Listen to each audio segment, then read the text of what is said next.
In terms of development partners' perspective on the region, I mean, I think all development partners would recognise that when countries trade and invest in each other, we see development lift-offs. We see standards of living grow in those countries. We see poverty levels go down. It's not always a given, but it's sort of a fundamental. Without increased trade and investment, you don't see that development take off, and that's why it's so important, and why regional connectivity and all the issues that His Excellency and the Minister was speaking about, that's why it matters so much.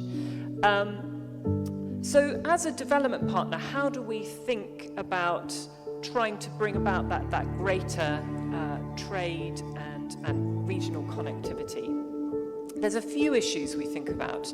First of all, let me talk about the role of overseas development assistance in mobilizing private capital.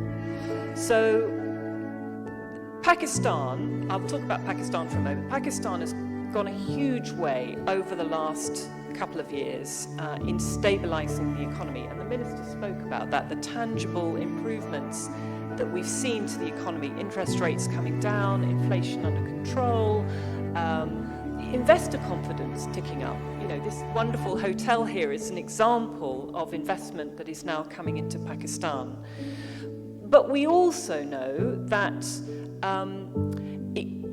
investment in Pakistan, and perhaps in countries across Central Asia, is sometimes seen as quite risky by external investors, by international investors. That's certainly what we sometimes hear from our investors in the UK. So we see a real role for development finance, for overseas development assistance, to bridge that gap and help to crowd in private investment where perhaps transactions might be a little bit risky. And I think there are a few ways that it can do that. So making improvements to the business environment is one fantastic way that ODA, Overseas Development Assistance, can be used. So a good example here is we've been working with Pakistan, particularly the State Bank, and indeed our partners, the World Bank, to work on a green taxonomy for Pakistan. So that means that there's now a taxonomy of how Pakistan can use climate investments here. Really, really important. Another example is working with the current government on regulatory reform and tariff reform. Again, both really, really important issues to improve trade and investment. We have a team from Adam Smith International working very closely with the Ministry of Finance and the World Bank, and indeed the ADB, on those issues to try and improve the business environment. A second thing I think ODA can do is to help prepare transactions. We know that sometimes projects are not bankable. They're not bankable. So if you can use a little bit of grant money to help get through those first feasibility studies, to look at, to help structure an investment, it's seed money in a way that can help those transactions get off the ground. And then a third way we can use development finance is to de-risk some of those transactions. So a good example we have here in Pakistan is a climate finance facility where we blend our development assistance with returnable capital from the IFC. We have a blended finance facility, and that facility can then be used to de-risk climate investments here in Pakistan, particularly in that adaptation and resilience space, which is often seen by investors as a little bit more risky than some of the mitigation interventions that we see. So that's one way I think that development partners are thinking about this region. How can we improve the business environment? How can we get private capital going? I know this session is particularly focused on business services around the regional connectivity. So let me just speak a little bit to that.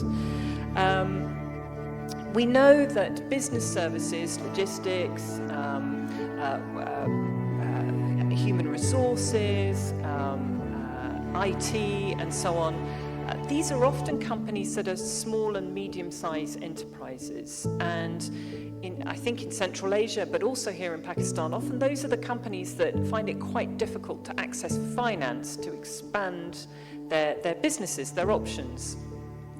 So again, I think there's a role for development finance to create or help found institutions, investment platforms that can provide those financial services.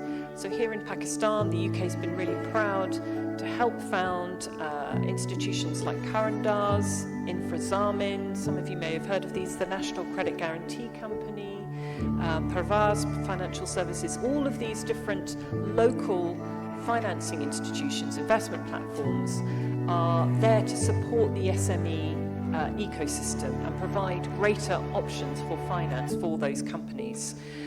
So I think deepening those financial options is a really, really important role. Finally, the capital markets. So again, I think across the region we see that the capital markets aren't always as developed as they might be. Again, this speaks to financing options.